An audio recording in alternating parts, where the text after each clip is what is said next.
Ahora mismo, mientras ves este documental, estás atrapado. No en esta habitación, no en este planeta, no en esta galaxia. Estás atrapado en algo mucho más fundamental y mucho más imposible de romper. Cada movimiento que haces, cada pensamiento que tienes, cada fotón de luz que viaja desde el sol hasta tus ojos, todo sigue las curvas de una jaula que no tiene barrotes visibles ni paredes que puedas tocar. Esa jaula tiene un nombre: la geometría del espacio-tiempo. En el año 1915, Albert Einstein publicó la teoría de la relatividad general y, sin saberlo, firmó la sentencia de prisión perpetua de toda la humanidad. No porque fuera malévolo, sino porque descubrió algo que ya era verdad mucho antes de que existiéramos: que la realidad misma tiene una forma, y esa forma nos controla absolutamente. ¿Has pensado alguna vez que volar al espacio significa escapar? Equivocado. La nave más rápida que hemos construido jamás, la sonda Voyager 1, lleva viajando desde el año 1977. 47 años a una velocidad de 61.000 kilómetros por hora. Y aún no ha salido de la burbuja de influencia gravitacional de nuestro Sol. 47 años. A 61.000 kilómetros por hora. Todavía dentro de la misma prisión. ¿Qué te dice eso sobre el tamaño de las rejas? Mucha gente conoce la primera prisión: la velocidad de la luz. Nada puede ir más rápido. Eso ya es suficientemente desolador. Pero hay una segunda prisión que casi nadie menciona, una que es todavía más profunda, más total, más filosóficamente perturbadora. La gravedad no es solo una fuerza que te mantiene en el suelo. La gravedad es la curvatura del espacio-tiempo mismo. Y cualquier trayectoria posible, incluso viajando exactamente a la velocidad de la luz, sigue siendo una trayectoria dentro del espacio-tiempo, no fuera de él. Nunca fuera de él. El problema no es que no podamos ir suficientemente rápido. El problema es que no importa qué tan rápido vayas, no hay ningún afuera al que llegar. Hoy vamos a examinar las pruebas. Vamos a visitar los experimentos que cambiaron nuestra comprensión de la realidad. Vamos a escuchar a los físicos que se pasaron décadas intentando encontrar una salida, y llegaron todos ellos a la misma conclusión incómoda. Y al final de este recorrido, quizás la pregunta más importante no sea cómo escapar de la geometría del universo, sino qué significa ser consciente de una prisión que no tiene exterior. Imagina que estás parado en el centro de una sábana de goma, estirada horizontalmente. Tu peso hunde la sábana bajo tus pies, creando una curvatura. Ahora pones una canica en la sábana, lejos de ti.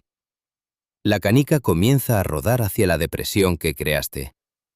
No porque tú la estés atrayendo con ninguna fuerza misteriosa, sino porque la forma del espacio que te rodea la guía hacia ti. Esta es la imagen que usaba Einstein para explicar la gravedad. Una imagen que parece simple, que parece casi infantil, y que, sin embargo, esconde una de las ideas más radicales de la historia del pensamiento humano. Antes de Einstein, Newton había descrito la gravedad como una fuerza de atracción a distancia. Dos masas se atraen. La fuerza disminuye con el cuadrado de la distancia. Punto. Era matemáticamente perfecto. Funcionaba para predecir órbitas planetarias con precisión extraordinaria, y nadie preguntaba demasiado por qué funcionaba.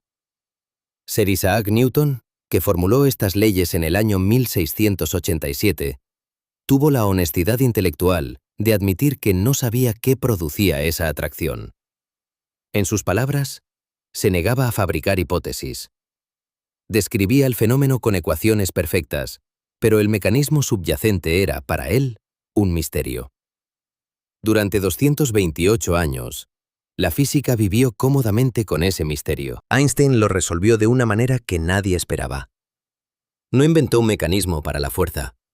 Eliminó la fuerza por completo.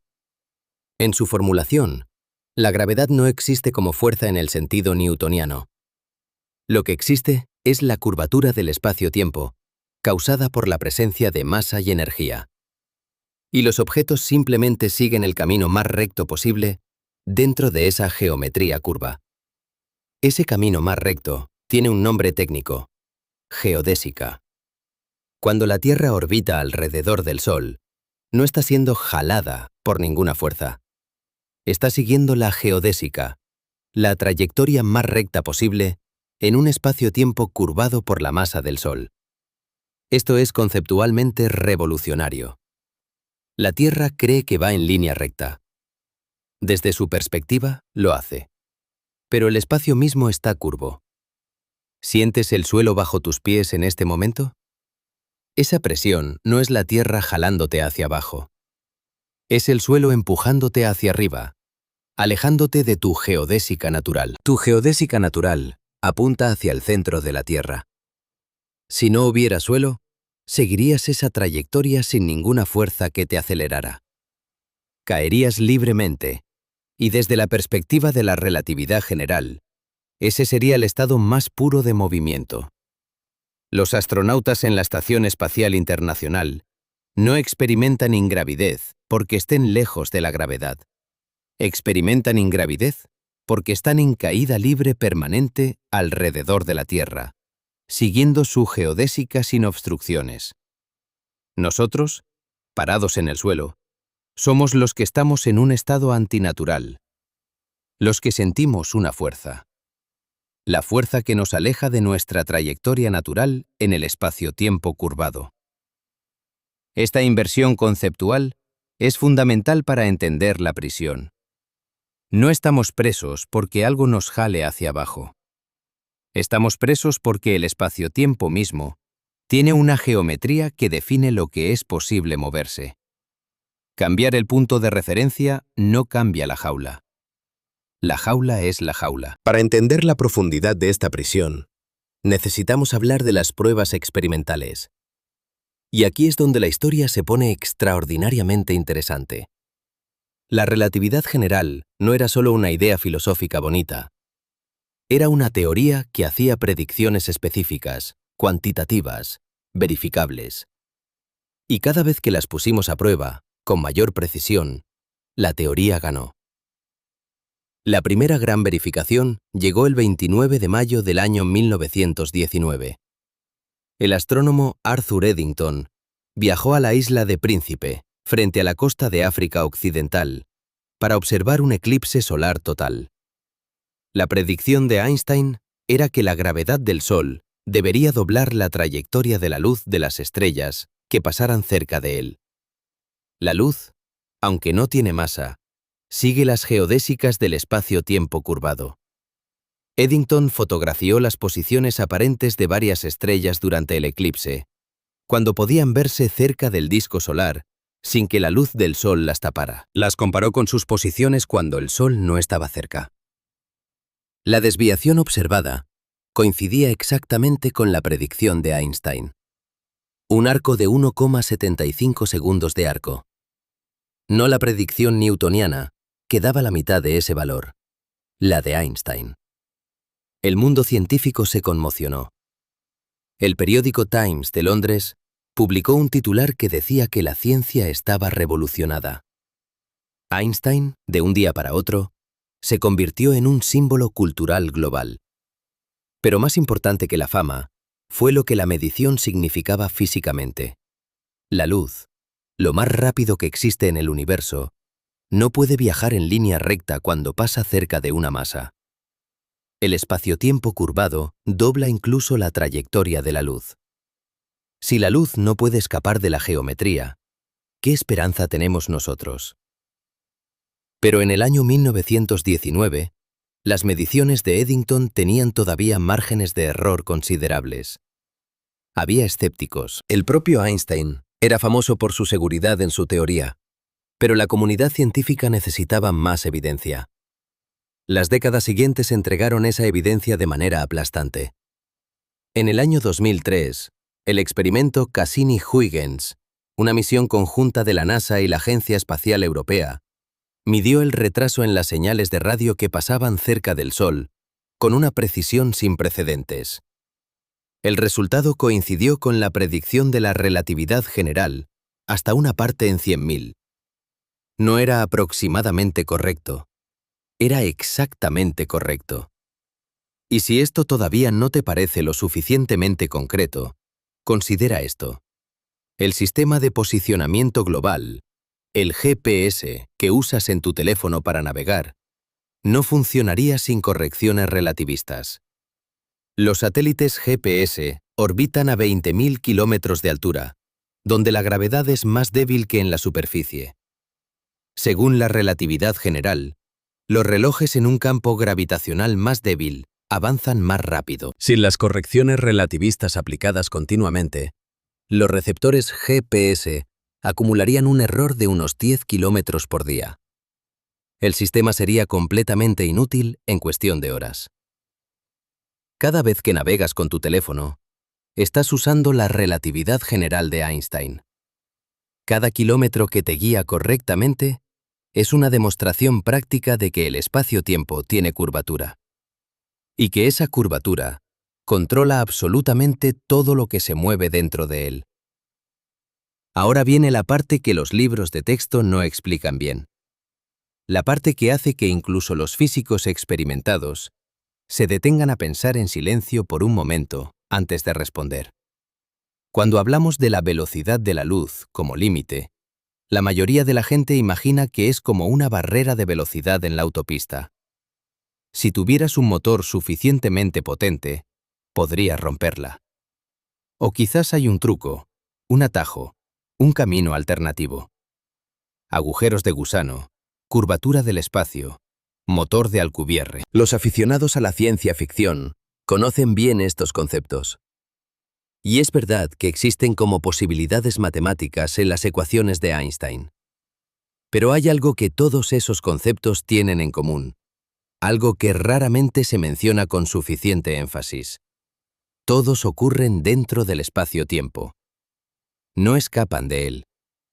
Lo doblan, lo tuercen, crean atajos dentro de él. No tiene acceso a la tercera dimensión.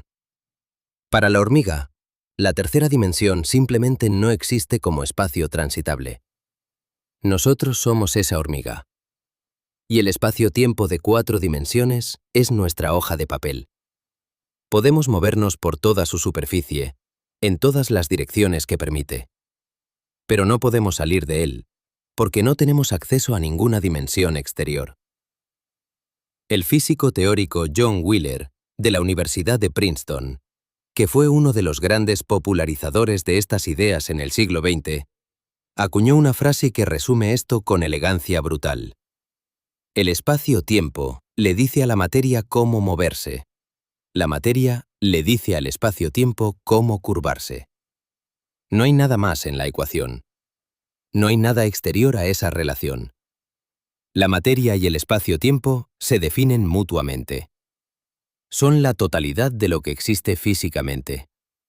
Salir del espacio-tiempo significaría dejar de existir en cualquier sentido físico que podamos comprender. Y eso, paradójicamente, no es escapar. Es desaparecer. ¿Pero no podría existir algo fuera del espacio-tiempo? ¿Alguna dimensión adicional? ¿Algún sustrato más fundamental? Aquí entramos en territorio especulativo, y es importante ser honestos sobre esa especulación. Algunas teorías físicas, notablemente la teoría de cuerdas y sus variantes, sí postulan dimensiones adicionales. El físico Nima Arkani Hamed, del Instituto de Estudios Avanzados de Princeton, y sus colaboradores han desarrollado modelos matemáticos donde el espacio-tiempo de 4 dimensiones emerge de estructuras más fundamentales en dimensiones superiores. El concepto del amplituedro, propuesto por Arkani Hamed en el año 2013, sugiere que el espacio-tiempo podría no ser fundamental, sino emergente, como la temperatura emerge del movimiento de partículas, sin ser ella misma una partícula. Pero hay una trampa crucial en este argumento. Incluso si el espacio-tiempo emerge de algo más fundamental, eso no significa que nosotros podamos acceder a ese algo más fundamental. Somos criaturas del espacio-tiempo emergente. Estamos hechos de las propiedades de esa emergencia. Salir del espacio-tiempo emergente para acceder al sustrato fundamental sería como intentar que el calor de un gas escape del movimiento molecular para existir de manera independiente. El calor es el movimiento molecular. No puede existir sin él. Nosotros somos el espacio-tiempo. No podemos existir sin él. Hay un experimento mental que los físicos usan para ilustrar cuán total es esta prisión. Se llama el cono de luz. Y una vez que lo entiendes, nada vuelve a verse igual. Imagina que estás en un punto del espacio-tiempo, ahora mismo. Desde ese punto, la luz puede viajar en todas las direcciones posibles. Si dibujamos en un diagrama el espacio en un eje y el tiempo en otro, la luz forma un cono que se expande hacia el futuro y que se contrae desde el pasado. Todo lo que podría haberte causado algo, todo evento pasado que pudo influenciarte, está dentro de tu cono de luz pasado. Y todo lo que tú puedes influenciar, todo evento futuro que puedes afectar, está dentro de tu cono de luz futuro. Fuera de esos conos, literalmente nada. Esos eventos son causalmente desconectados de ti. No puedes verlos, no puedes alcanzarlos, no puedes comunicarte con ellos. Y si el universo se expande lo suficientemente rápido, incluso galaxias que ahora podemos ver, quedarán eventualmente fuera de nuestro cono de luz futuro para siempre. Ya no podremos alcanzarlas, aunque viajáramos a la velocidad de la luz durante toda la eternidad. El físico estadounidense Leonard Susskind, de la Universidad de Stanford, describió esta situación con una imagen perturbadora en una conferencia en el año 2007. Dijo que el universo observable es como una burbuja. Dentro de la burbuja podemos ver, podemos comunicarnos, podemos viajar en principio. Fuera de la burbuja hay un universo infinito del que estamos completamente y permanentemente aislados por las propias leyes de la física. No por falta de tecnología, no por falta de energía, por la geometría misma del espacio-tiempo. La expansión acelerada del universo, impulsada por lo que llamamos energía oscura, está haciendo que esa burbuja se encoja con el tiempo. Regiones que hoy podemos ver en principio quedarán mañana, en escalas de tiempo cósmicas, para siempre fuera de nuestro alcance. ¿Comprendes lo que esto significa? El universo observable tiene hoy un diámetro de aproximadamente 93.000 millones de años luz. Pero ese no es todo el universo. Es solo la porción de la que podemos recibir información. El universo real podría ser infinitamente más grande. Y con el paso del tiempo cósmico, nuestra burbuja observable se encoge en términos relativos. Las fronteras de lo alcanzable se contraen. La prisión se hace más pequeña a medida que pasa el tiempo. No más grande, más pequeña. Aquí es donde yo debo pausar y anticipar lo que probablemente estás pensando ahora mismo. Todo esto suena muy teórico, muy abstracto. ¿Qué tiene que ver con mi vida diaria? ¿Por qué debería importarme la curvatura del espacio-tiempo si nunca voy a viajar más rápido que la luz de todas formas? Es una objeción completamente válida. Y la respuesta es que no se trata de lo que tú personalmente puedas hacer. Se trata de lo que cualquier cosa puede hacer. Se trata de los límites fundamentales de lo posible.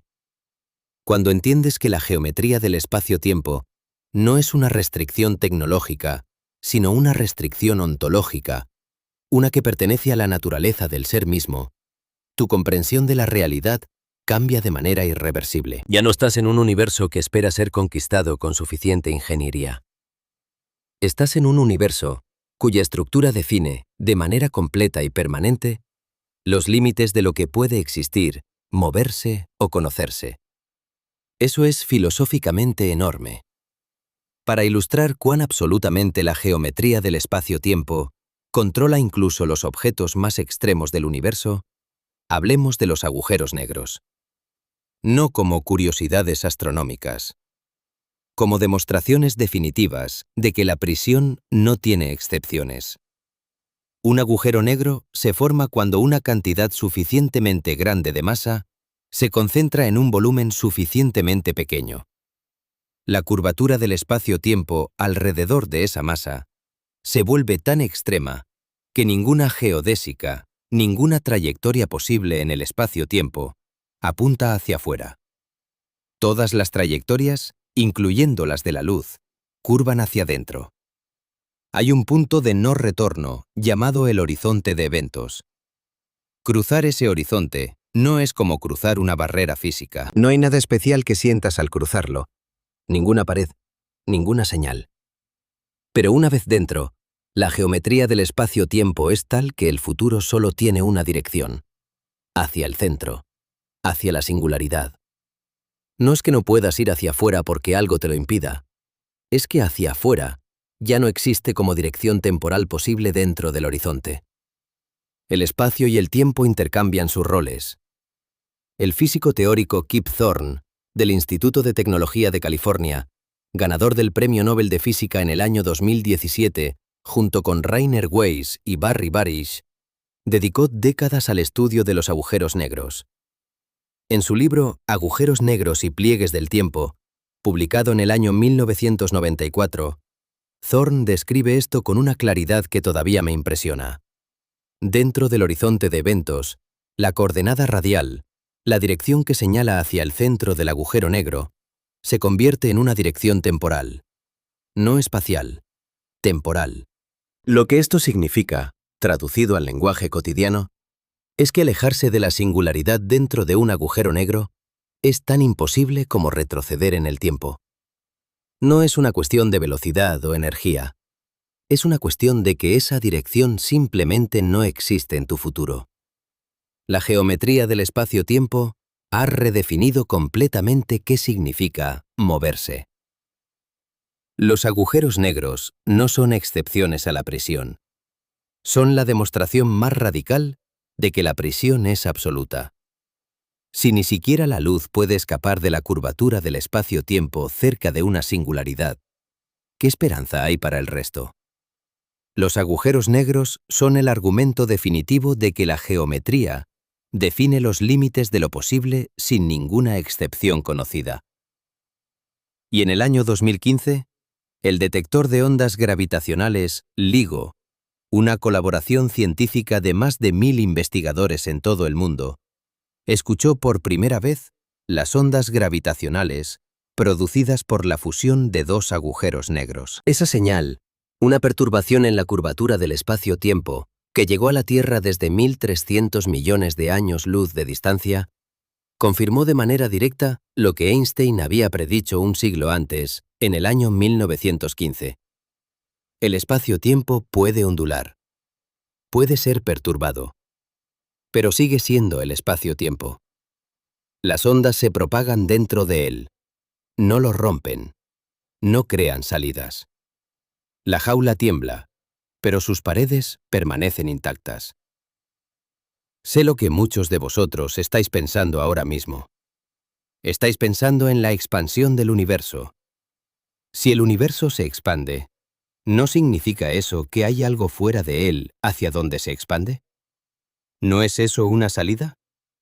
Es una intuición completamente natural, y vale la pena abordarla directamente, porque la respuesta es una de las más contraintuitivas de toda la física moderna. El universo no se expande hacia ningún lugar.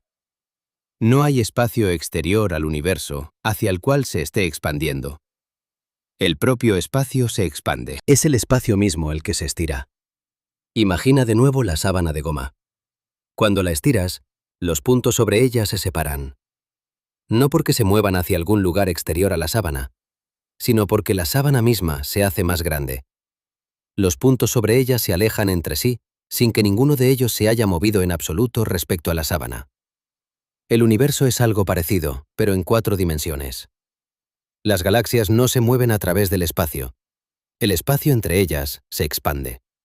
Y ese espacio en expansión, ese espacio que se crea continuamente entre las cosas, no viene de ningún lugar exterior.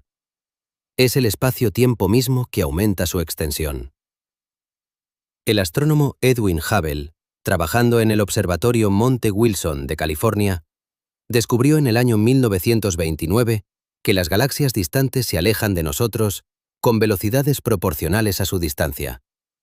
No fue inmediatamente obvio qué significaba esto. La interpretación que eventualmente triunfó, la expansión del espacio mismo, era casi demasiado radical para aceptarse fácilmente. Pero la evidencia fue abrumadora.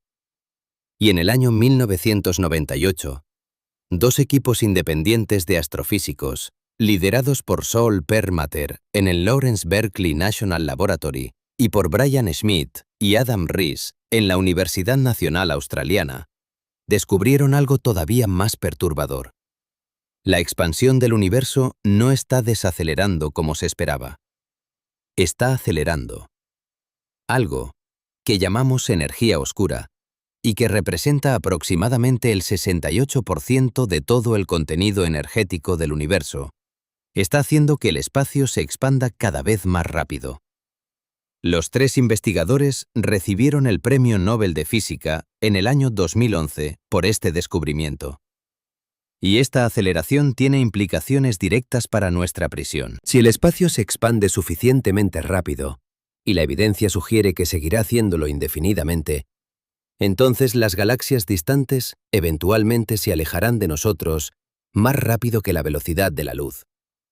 No porque se estén moviendo a través del espacio más rápido que la luz, eso violaría la relatividad especial, sino porque el espacio entre nosotros y ellas se crea tan rápidamente que la distancia aumenta a una tasa superlumínica.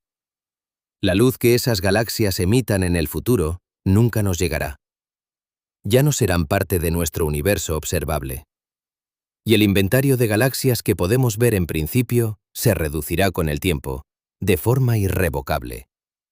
Nuestra burbuja observable se encoge. La prisión se hace más pequeña sin que las paredes se muevan. ¿Alguna vez te has parado a pensar que las galaxias que observamos hoy podrían ser las únicas que la humanidad verá jamás? Que civilizaciones futuras, si es que existen, vivirán en un universo que les parecerá más pequeño, más vacío, más aislado que el nuestro. Las evidencias del Big Bang, las galaxias lejanas, toda la estructura a gran escala del cosmos, podría eventualmente quedar fuera del horizonte observable. Nuestros descendientes cósmicos, si sobreviven el tiempo suficiente, vivirán en lo que parece un universo mucho más simple y solitario. No porque el universo haya cambiado, sino porque la geometría del espacio-tiempo habrá recortado su ventana hacia él. Es el momento de hablar de algo que los científicos discuten en sus artículos, pero que raramente llega a la conversación pública. Hay preguntas fundamentales sobre la naturaleza del espacio-tiempo que la física moderna todavía no puede responder. No por falta de ingenio, no porque los datos sean insuficientes, sino porque las dos grandes teorías del siglo XX, la relatividad general y la mecánica cuántica, son incompatibles entre sí de maneras que todavía no hemos resuelto. Y esa incompatibilidad vive precisamente en las preguntas más profundas sobre la estructura del espacio-tiempo. La relatividad general describe el espacio-tiempo como una geometría suave y continua, una superficie diferenciable de 4 dimensiones, donde la curvatura varía de manera continua de un punto a otro. Esta descripción funciona perfectamente a escalas grandes. Planetas, estrellas, galaxias, incluso agujeros negros, hasta un punto cercano a la singularidad. Pero a escalas extremadamente pequeñas, la llamada escala de Planck, que es aproximadamente 10 elevado a menos 35 metros, la física cuántica predice que la propia noción de espacio-tiempo suave y continuo se rompe. A esas escalas, la geometría del espacio-tiempo debería volverse radicalmente discontinua, espumosa, probabilística. Una espuma cuántica, donde las propias nociones de distancia y duración pierden significado. El problema es que nadie ha podido formular una teoría coherente de gravedad cuántica que unifique ambas perspectivas. La teoría de cuerdas lo intenta. La gravedad cuántica de bucles lo intenta. La geometrodinámica cuántica de Wheeler y de Witt lo intenta. Y todas ellas encuentran obstáculos matemáticos y conceptuales formidables. En el año 2020, el físico teórico Carlo Rovelli, de la Universidad de Aix-Marsella, publicó una revisión del estado del campo que era notable por su honestidad. Admitía que después de décadas de trabajo intenso, ninguna de las teorías candidatas ha producido predicciones verificables que vayan más allá de lo que ya sabemos. No porque las matemáticas estén mal, sino porque los experimentos necesarios para distinguir entre ellas requieren energías a las que ningún acelerador de partículas existente, ni ninguno planificado, puede llegar. Esto tiene una consecuencia perturbadora. Podría ser que la estructura del espacio-tiempo a escalas fundamentales sea radicalmente diferente de todo lo que imaginamos. El espacio-tiempo podría no ser fundamental. Podría ser emergente, como sugieren algunos modelos. En ese caso, la prisión que percibimos podría ser como las paredes de una prisión hecha de niebla. Real desde el físico teórico Juan Maldacena, del Instituto de Estudios Avanzados de Princeton, propuso en el año 1997 una correspondencia matemática extraordinaria entre una teoría de cuerdas en un espacio-tiempo curvo de 5 dimensiones y una teoría cuántica de campos sin gravedad en el borde de 4 dimensiones de ese espacio. Esta correspondencia, conocida como dualidad ADS/CFT, ha generado miles de artículos científicos y es considerada por muchos como uno de los avances más importantes de la física teórica en las últimas décadas.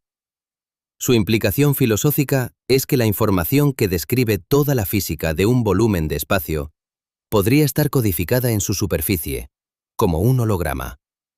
Si esto es correcto, el espacio-tiempo tridimensional que experimentamos podría ser, en cierto sentido profundo, una proyección de información bidimensional, lo que significa que la prisión en que vivimos podría ser, literalmente, una ilusión proyectada desde sus propias paredes. Una prisión holográfica. La geometría que nos atrapa sería real en todos los sentidos funcionales, pero no el nivel más fundamental de la realidad. ¿Cambia eso algo? ¿Es menos real la prisión si es holográfica? Si no puedes percibir la diferencia, si todas tus experiencias, todos tus movimientos, toda tu física es idéntica en ambos casos, ¿importa si el espacio-tiempo es realmente real o solo una proyección? Esta es una de esas preguntas que la ciencia formula, pero que todavía no puede responder. Y es filosóficamente fascinante, precisamente porque la respuesta podría no importar en ningún sentido práctico, y sin embargo, importar enormemente en todo sentido conceptual. Volvamos a la Tierra por un momento. Literalmente. El experimento de Pound y Repka, realizado en el año 1959 en la Universidad de Harvard, fue la primera medición directa del corrimiento gravitacional al rojo. La predicción de Einstein era que la luz, al subir desde un campo gravitacional más fuerte hacia uno más débil, pierde energía. Su frecuencia disminuye. Se cansa de escalar la curvatura del espacio-tiempo. El experimento midió este efecto en la Torre Jefferson del edificio de física de Harvard, una torre de 22 metros de altura. El efecto es minúsculo a esa escala, pero fue medido, y coincidió con la predicción al 1% de precisión. Lo que esto significa es que el tiempo transcurre a diferentes velocidades, a diferentes alturas. En la cúspide de una montaña, el tiempo pasa ligeramente más rápido que al nivel del mar. No de manera perceptible para los seres humanos en escalas de tiempo cotidianas, pero de manera absolutamente medible con relojes de precisión. El físico Richard Feynman, Premio Nobel de Física en el año 1965, calculó que si dos hermanos gemelos comenzaran su vida juntos, pero uno de ellos viviera toda su vida en la cima de una montaña alta y el otro al nivel del mar, el que vivió en la montaña habría envejecido aproximadamente 1/1000º de segundo más rápido al final de una vida de 70 años. Es trivial en términos prácticos, pero filosóficamente es demoledor. El tiempo no es absoluto. La gravedad lo curva. La curvatura del espacio-tiempo es la curvatura del tiempo mismo. Ahora amplía ese efecto. Cerca de un agujero negro supermasivo, la diferencia ya no es un millonésimo de segundo por 70 años. Es horas por horas, días por años. En la película Interestelar, dirigida por Christopher Nolan en el año 2014 y con la asesoría científica directa de Kip Thorne, los astronautas pasan una hora en la superficie de un planeta cercano a un agujero negro llamado Gargantúa. Cuando regresan a la nave, han transcurrido 7 años para sus compañeros. Esto no es ciencia ficción en el sentido de ser inventado. Las matemáticas de la relatividad general predicen exactamente este tipo de dilatación temporal en la proximidad de campos gravitacionales extremos. La parte de ciencia ficción de esa escena es la supervivencia humana en ese ambiente. La física de la dilatación del tiempo es absolutamente correcta. Esto añade una dimensión nueva a la prisión. No solo estamos atrapados en el espacio. Estamos atrapados en el tiempo de maneras que dependen de dónde estemos en el campo gravitacional. Dos personas en el mismo universo, siguiendo trayectorias diferentes en el espacio-tiempo, pueden envejecer a ritmos completamente distintos. Su experiencia del tiempo es real y válida para cada una de ellas. Pero son experiencias del tiempo inconmensurables entre sí. La prisión no solo tiene paredes espaciales, tiene paredes temporales. Y esas paredes temporales son igual de sólidas, igual de absolutas e igual de invisibles.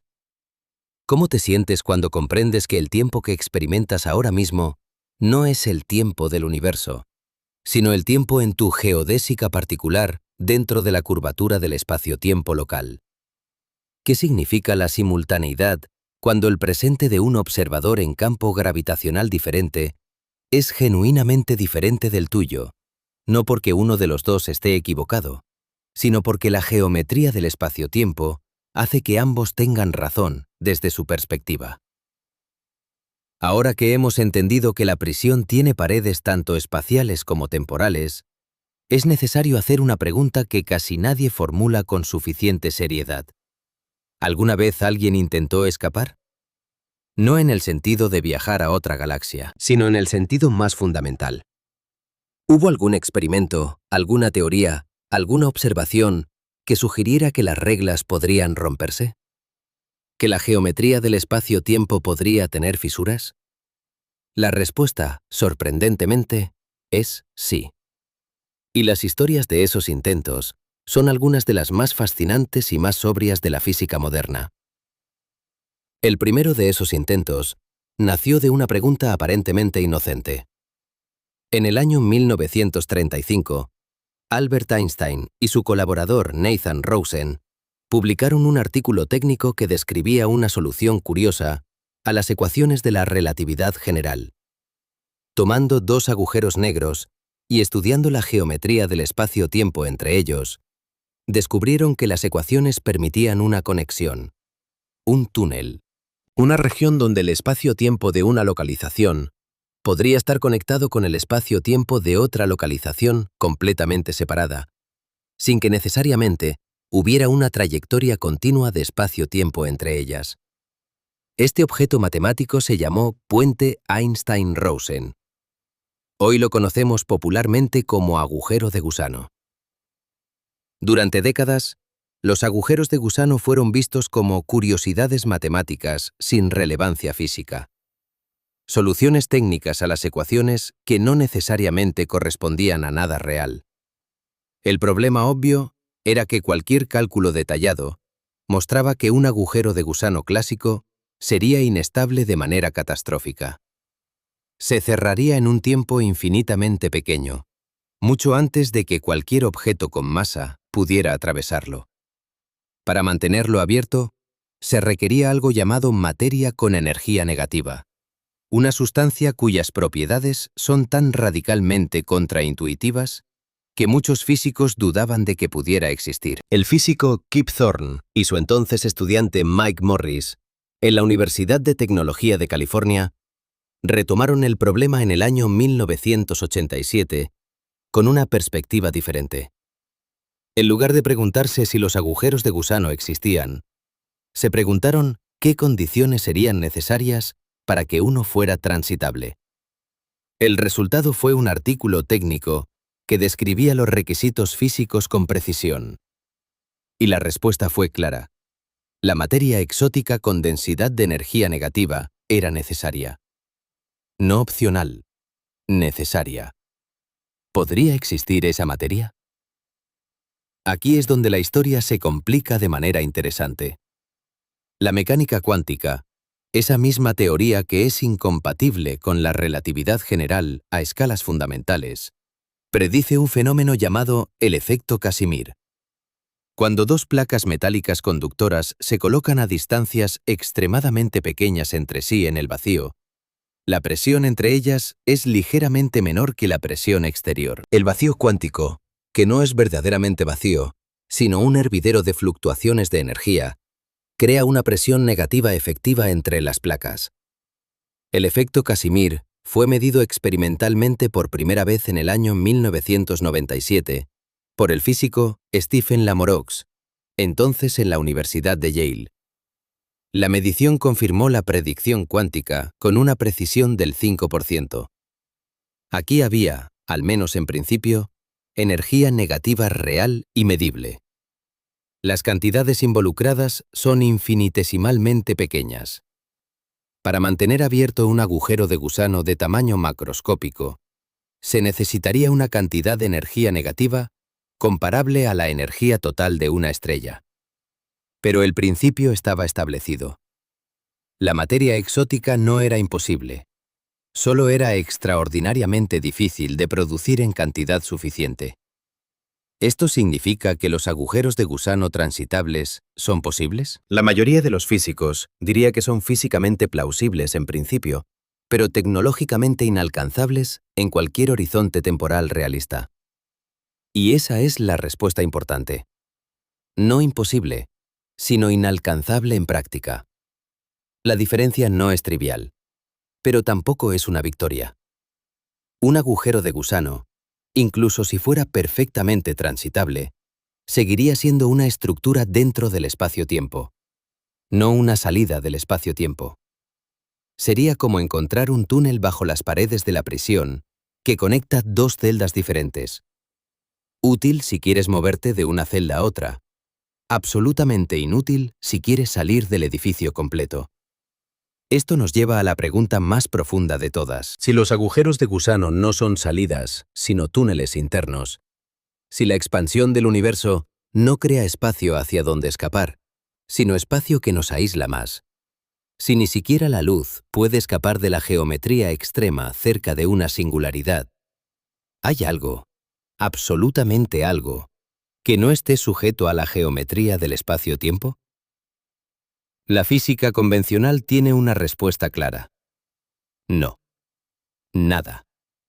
Cero excepciones conocidas. Pero antes de llegar a la dimensión más filosófica de esta prisión, necesitamos hablar de algo que la física moderna todavía no ha resuelto, y que algunos científicos consideran la pregunta más importante de todas. El problema de la información y los agujeros negros. En el año 1974, el físico teórico Stephen Hawking, de la Universidad de Cambridge, hizo un cálculo extraordinario.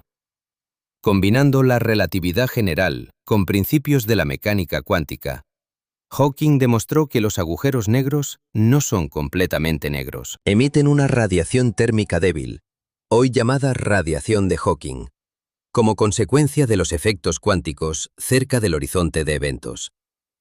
Esta radiación tiene una temperatura inversamente proporcional a la masa del agujero negro. Un agujero negro muy masivo emite a una temperatura casi imposiblemente baja. Pero un agujero negro pequeño puede ser bastante caliente. Y esta radiación significa que los agujeros negros pierden masa lentamente. Eventualmente, se evaporan por completo. El problema devastador que Hawking identificó inmediatamente fue este.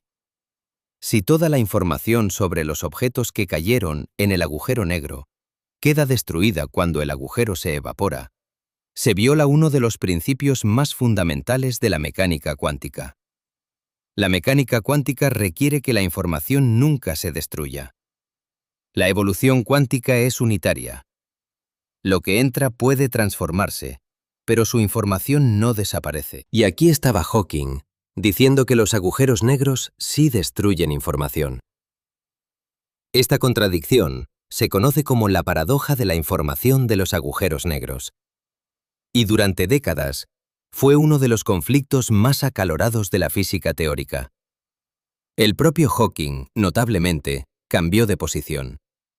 En el año 2004, en una conferencia en Dublín, anunció públicamente que había estado equivocado. Cuando Hawking admitió su error en 2004, le entregó la apuesta. Una enciclopedia del béisbol, de la que la información puede ser recuperada a voluntad.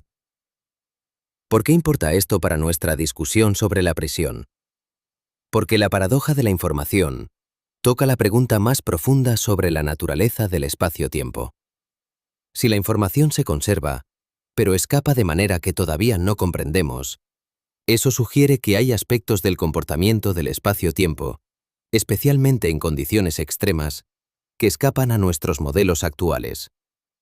No significa que el espacio-tiempo tenga fisuras por las que podamos escapar, pero sí significa que nuestra comprensión de la prisión todavía es incompleta.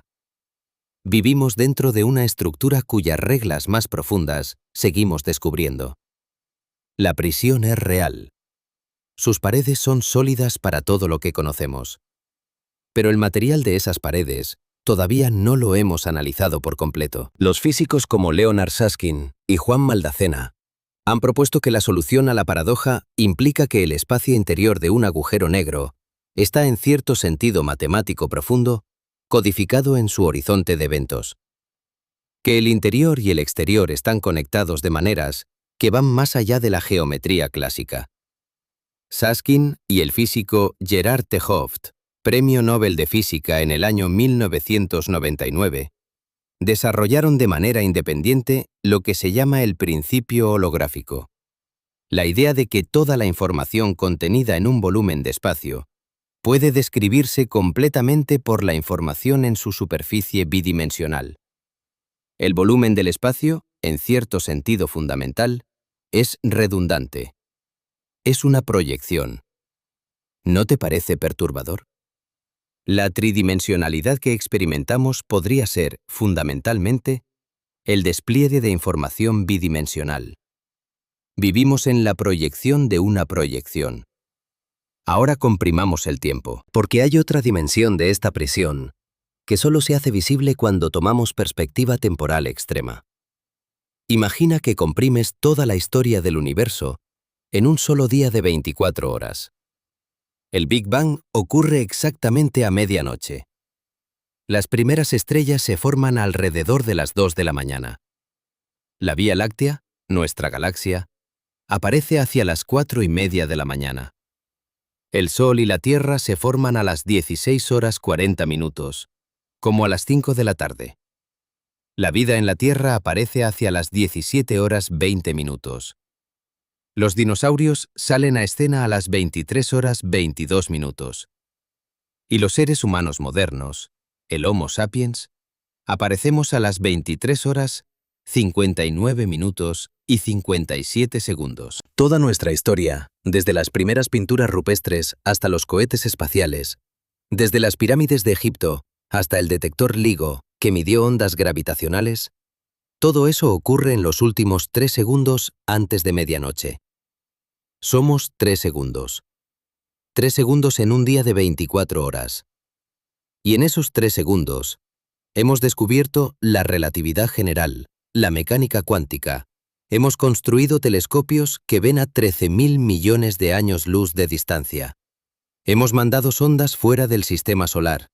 Hemos mapeado el fondo cósmico de microondas, la imagen térmica residual del propio Big Bang. Todo eso, en 3 segundos del reloj cósmico. Ahora aprieta el botón de avance rápido.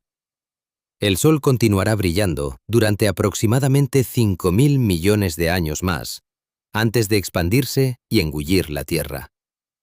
En la escala comprimida de un día, el Sol alcanzará su fase de gigante roja a las 23 horas de mañana. No de hoy, de mañana. Todo lo que hemos construido, toda evidencia de nuestra civilización, toda nuestra historia, se habrá evaporado mucho antes de que el sol se apague. Los registros físicos de nuestra existencia en la superficie de la Tierra tienen una esperanza de vida geológica de cientos de millones de años a lo sumo. Los satélites en órbita alta, los más resistentes, quizás decenas de millones de años. Después de eso, nada que identifique inequívocamente a una civilización tecnológica. La sonda Voyager 1, aquella que lleva 47 años viajando a 61.000 kilómetros por hora, sobrevivirá más tiempo. Pero eventualmente, la radiación del entorno interestelar degradará sus materiales. Se convertirá en polvo metálico disperso entre las estrellas. Y después, durante decenas de miles de millones de años, las estrellas seguirán formándose y muriendo. El universo continuará expandiéndose. Las galaxias continuarán alejándose unas de otras, más allá del horizonte de los conos de luz respectivos. Las estrellas más pequeñas, las enanas rojas, vivirán billones de años. Luego se apagarán. Después de los 100 billones de años, época llamada la era degenerada por el astrofísico Fred Adams de la Universidad de Michigan y Gregory Laughlin, no quedarán estrellas activas. Solo enanas blancas enfriándose, enanas marrones, agujeros negros y neutrinos vagando en un espacio cada vez más frío y más vacío. Los agujeros negros evaporarán por radiación de Hawking en escalas de tiempo inimaginables, 10 elevado a 100 años para los más masivos. Y después de eso, el universo alcanzará un estado de equilibrio térmico perfecto. Temperatura uniforme infinitesimalmente por encima del cero absoluto. Ningún gradiente térmico que permita trabajo útil. Ninguna estructura. Ninguna complejidad. Ninguna información procesable. La muerte térmica del universo. ¿Puede existir la conciencia? ¿Puede existir cualquier forma de procesamiento de información en ese universo final? La termodinámica dice que no.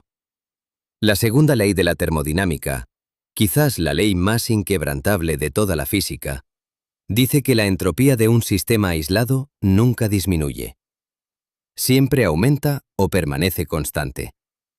La entropía es la medida del desorden. Y un universo en expansión eterna tiende hacia el máximo desorden posible. Toda estructura, toda complejidad, toda organización que permite la vida y la conciencia, es una fluctuación temporal contra la marea inexorable de la entropía. Nosotros somos esa fluctuación. Somos una disminución local y temporal de la entropía en un universo que marchará hacia el máximo desorden. La prisión no solo nos atrapa en el espacio y en el tiempo. Nos atrapa en una flecha temporal que apunta invariablemente hacia la disolución. El tiempo tiene una dirección.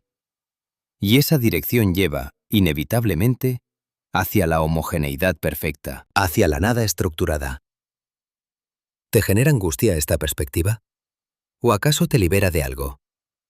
Hay una tradición filosófica, desarrollada por el estoicismo antiguo y retomada por pensadores modernos, como el filósofo contemporáneo Thomas Nagel, en su célebre ensayo ¿Qué es como ser un murciélago?, publicado en el año 1974, que argumenta que la comprensión de nuestra finitud y de los límites absolutos del cosmos no es una causa de desesperación, es una causa de claridad. Cuando entiendes exactamente cuánto espacio tienes y cuánto tiempo tienes, puedes decidir conscientemente cómo usarlos. La prisión define el juego, y una vez que conoces las reglas del juego sin engañarte, puedes jugar con toda tu energía. Hay algo que los astrofísicos saben perfectamente bien y que raramente aparece en los documentales populares. Las implicaciones más radicales de la relatividad general no son los agujeros negros, ni las ondas gravitacionales, ni la expansión del universo. Son las singularidades. Y las singularidades son, literalmente, los puntos donde la prisión tiene sus barrotes más gruesos. Una singularidad, en el contexto de la relatividad general, Es un punto donde la curvatura del espacio-tiempo se vuelve infinita. Las ecuaciones de Einstein, al acercarse a ese punto, producen resultados sin sentido físico. Densidades infinitas, fuerzas infinitas. La física deja de funcionar como herramienta descriptiva. No porque la física esté mal, sino porque la geometría del espacio-tiempo en ese punto ha alcanzado un régimen donde las herramientas matemáticas que usamos para describirla ya no son aplicables. El Big Bang, el origen del universo, fue una singularidad. El centro de cada agujero negro es una singularidad. Y en ambos casos, la física no puede decirnos qué hay más allá o antes de esa singularidad. No porque no hayamos mirado con suficiente atención, sino porque el espacio-tiempo como estructura geométrica comienza en esos puntos. No hay antes del Big Bang, en el mismo sentido en que no hay nada al sur del Polo Sur. La pregunta no tiene respuesta, porque el marco de referencia que la haría significativa no existe. El cosmólogo Roger Penrose, de la Universidad de Oxford, Premio Nobel de Física en el año 2020, demostró matemáticamente junto con Stephen Hawking en los años 1967 y 1970 que bajo condiciones muy generales, la relatividad general implica necesariamente la existencia de singularidades, no como curiosidades matemáticas excepcionales, sino como consecuencias inevitables de la propia estructura de la teoría. Los teoremas de singularidad de Penrose y Hawking son uno de los resultados más importantes de la física matemática del siglo XX. Lo que dicen, en términos simples, es esto. Si la relatividad general es correcta a todas las escalas, entonces la historia del espacio-tiempo tuvo un principio singular, y los agujeros negros tienen interiores singulares. No hay forma de evitarlo dentro del marco de la teoría. Ahora bien, casi con certeza, la relatividad general no es correcta a todas las escalas. Sabemos que se rompe en las escalas de Planck, donde los efectos cuánticos dominan. Una teoría completa de gravedad cuántica, si alguna vez la desarrollamos, probablemente resuelva las singularidades de alguna manera, reemplazando el infinito matemático con algo físicamente finito, aunque extremadamente denso y caliente. El cosmólogo Lee Smolin, del Perimeter Institute for Theoretical Physics en Waterloo, Canadá, ha propuesto modelos de cosmología cuántica de bucles, donde el Big Bang no es una singularidad verdadera, sino un Big Bounce, un rebote de un universo anterior que se contrajo hasta una densidad extrema y luego se expandió. En ese modelo, el tiempo no tiene principio. El universo existe desde siempre, contrayéndose y expandiéndose en ciclos. Pero incluso si ese modelo es correcto, incluso si el universo es eterno y cíclico, no cambia la naturaleza de la prisión. Simplemente hace la prisión más antigua. El espacio-tiempo sigue siendo la estructura que lo contiene todo. La ciclovidad del universo sería una característica de la geometría del espacio-tiempo, no un escape de ella. La prisión no tiene principio. Tampoco tiene fin. Es una prisión eterna. ¿Cómo podemos vivir con esa idea? ¿No te parece paradójico que podamos siquiera contemplar nuestra propia condición de confinamiento cósmico? Los átomos de hierro en tu sangre, los quarks en los núcleos de esos átomos, todos obedecen ciegamente la geometría del espacio-tiempo, sin ninguna comprensión de lo que están haciendo. Pero tú, una configuración temporal de esos mismos átomos y quarks, puedes leer estas palabras y comprender la estructura de la jaula en que todos existís. Eso es extraordinario. Y esa capacidad de comprensión, aunque no rompe las rejas, las ilumina de una manera que ninguna otra cosa en el universo conocido puede hacer. Ahora quiero hablar de algo que la mayoría de las personas que estudian física moderna por primera vez encuentran profundamente desconcertante. El hecho de que la relatividad especial, la primera parte de la revolución einsteiniana, publicada en el año 1905, ya contiene en germen toda la idea de la prisión. y lo contiene de una manera que es simultáneamente matemáticamente sencilla y filosóficamente aplastante. La relatividad especial parte de dos postulados. Primero, las leyes de la física son las mismas para todos los observadores en movimiento uniforme, es decir, no acelerado. Segundo, la velocidad de la luz en el vacío es la misma para todos los observadores, independientemente del movimiento de la fuente o del observador. El segundo postulado es el que rompe todas las intuiciones newtonianas.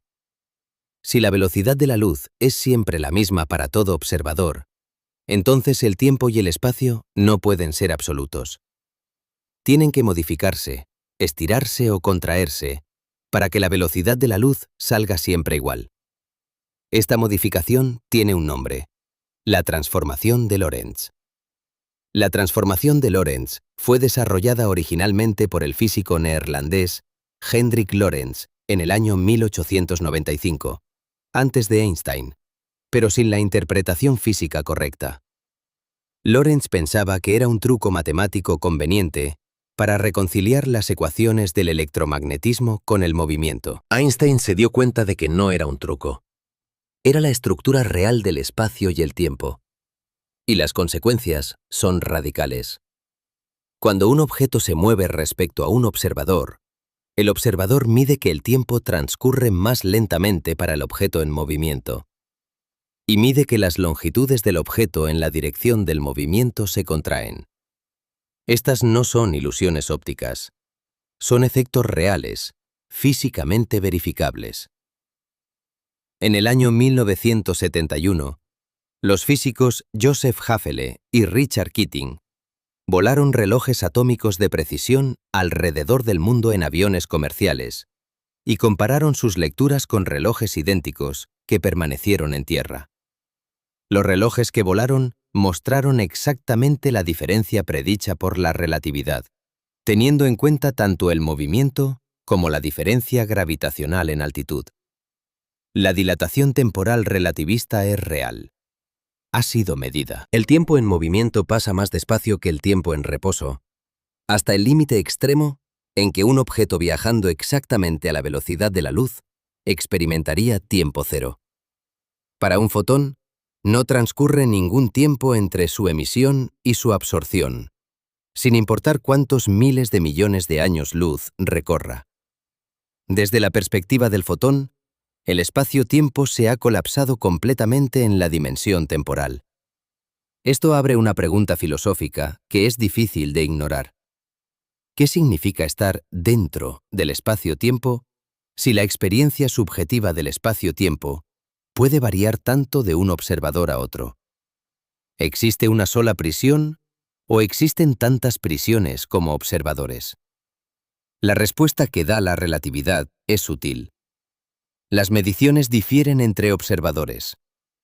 El número de segundos que transcurren, el número de metros que mide un objeto, esos son relativos al observador. Pero el intervalo espaciotemporal entre dos eventos, la combinación cuadrática de diferencias espaciales y temporales, que Einstein identificó como el elemento geométrico fundamental del espacio-tiempo, ese es el mismo para todos los observadores. Es el invariante. Es lo que no cambia. Y ese invariante es lo que define la estructura de la prisión. No las coordenadas, no las mediciones particulares, sino la geometría subyacente que todos los observadores comparten, aunque la describan con números diferentes. La prisión es geométrica, no métrica. No es una jaula de determinadas dimensiones. Es una jaula de determinada forma. Y la forma es la misma para todos, independientemente de cómo la midas. ¿No es esto perturbador en un sentido profundo? El universo no tiene un sistema de referencia privilegiado. No hay un aquí cósmico absoluto, ni un ahora cósmico absoluto.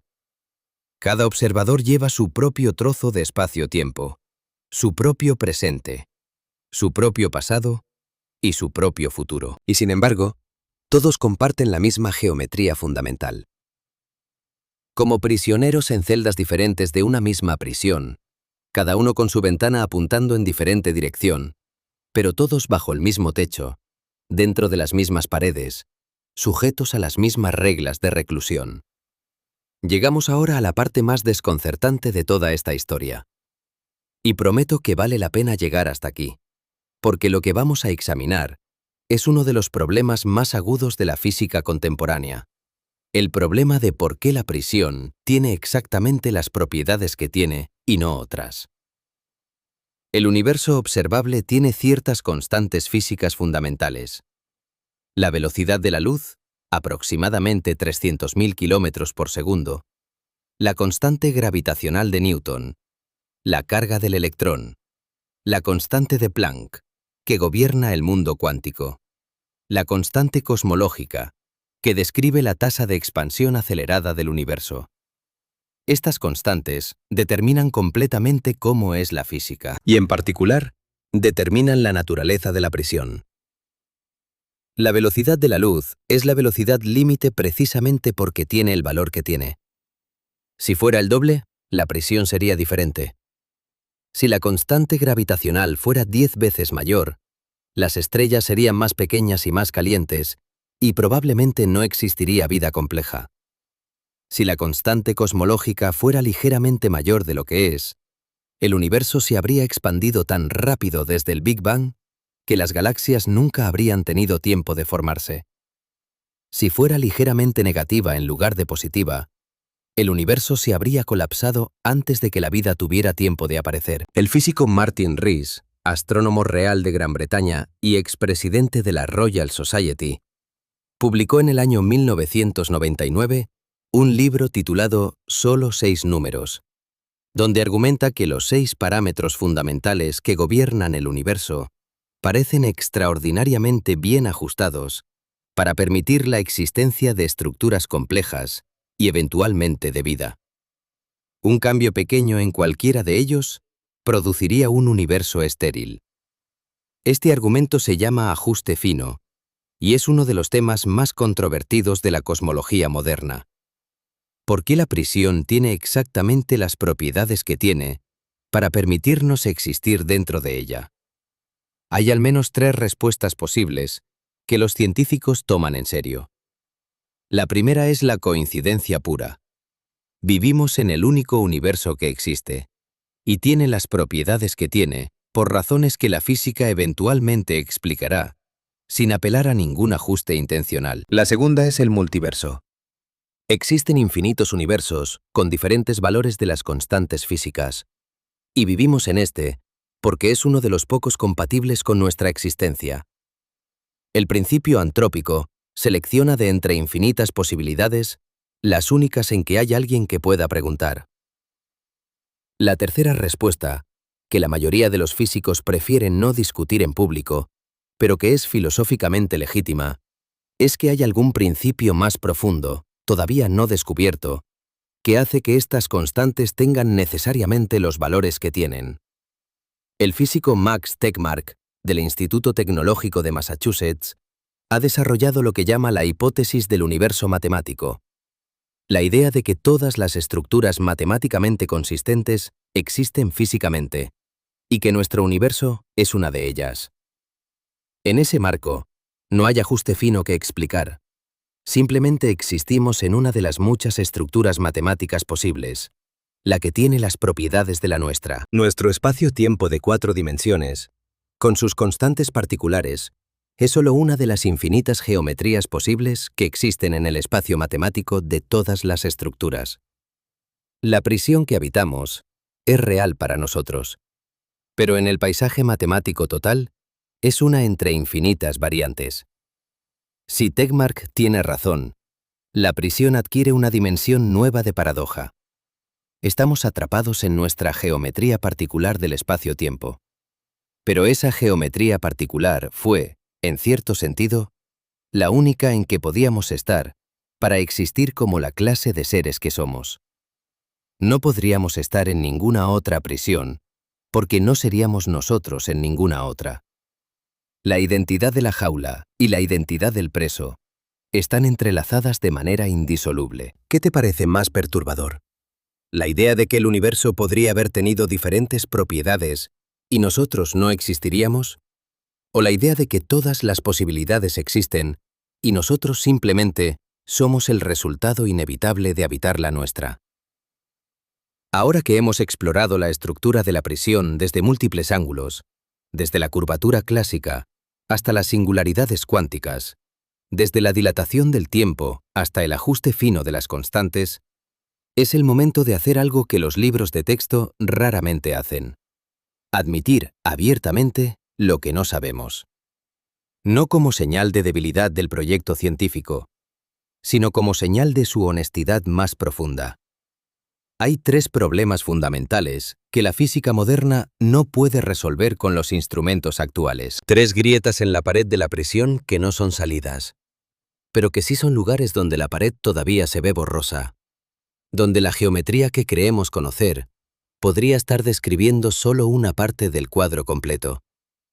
Estos problemas no son secretos. Están publicados en las revistas más importantes del mundo, pero raramente se presentan juntos con toda su carga de perplejidad. El primer problema es el de la materia oscura. Aproximadamente el 27% del contenido del universo consiste en algo que no emite ni absorbe luz. No interactúa con la materia ordinaria mediante ninguna de las fuerzas conocidas, excepto la gravedad, y cuya naturaleza exacta es completamente desconocida. La evidencia de su existencia es overwhelmingly sólida. La astrofísica Vera Rubin, trabajando en el Carnegie Institution de Washington a lo largo de los años 1970, observó que las estrellas en los bordes de las galaxias espirales se mueven demasiado rápido, mucho más rápido de lo que la gravedad de la materia visible podría explicar. Si las galaxias consistieran solo de estrellas y gas visibles, las estrellas exteriores saldrían disparadas al espacio libre. Pero no lo hacen. Orbitan establemente. Algo invisible las retiene. Ese algo es la materia oscura. Su distribución puede mapearse indirectamente mediante sus efectos gravitacionales sobre la luz que pasa cerca de ella, un fenómeno llamado lente gravitacional. Y sus mapas coinciden de manera extraordinaria con las predicciones de los modelos cosmológicos estándar. Pero nadie sabe qué es. Decenas de experimentos, entre ellos el Lux Zeppelin en el laboratorio subterráneo Sanford Underground Research Facility, en Dakota del Sur, han buscado directamente las partículas candidatas más plausibles, los llamados WIMPs, partículas masivas de interacción débil. Y no han encontrado nada. Ni una sola detección definitiva. El experimento más reciente, publicado en el año 2022, estableció los límites más estrictos jamás alcanzados sobre la interacción de WIMPs con la materia ordinaria. Y esos límites dicen que si los WIMPs existen, son extraordinariamente más difíciles de detectar de lo que esperábamos. Quizás la materia oscura no son WIMPs en absoluto. Quizás son acciones, partículas hipotéticas predichas originalmente por el físico Frank Wilczek, del Instituto Tecnológico de Massachusetts, ganador del Premio Nobel de Física en el año 2004. O quizás son agujeros negros primordiales formados en el Big Bang. O quizás la materia oscura no son partículas en absoluto, sino una modificación de la ley gravitacional a grandes escalas. ¿Por qué importa esto para nuestra discusión sobre la prisión? Porque el 27% del contenido gravitacional del universo, la fuerza que curva el espacio-tiempo a escala galáctica y define la estructura a gran escala del cosmos, consiste en algo que no entendemos en absoluto. Las paredes de nuestra prisión están hechas en parte de un material que no podemos analizar directamente. No podemos tocarlas. No podemos medir su textura. Solo podemos inferir su presencia por sus efectos sobre las cosas que sí conocemos.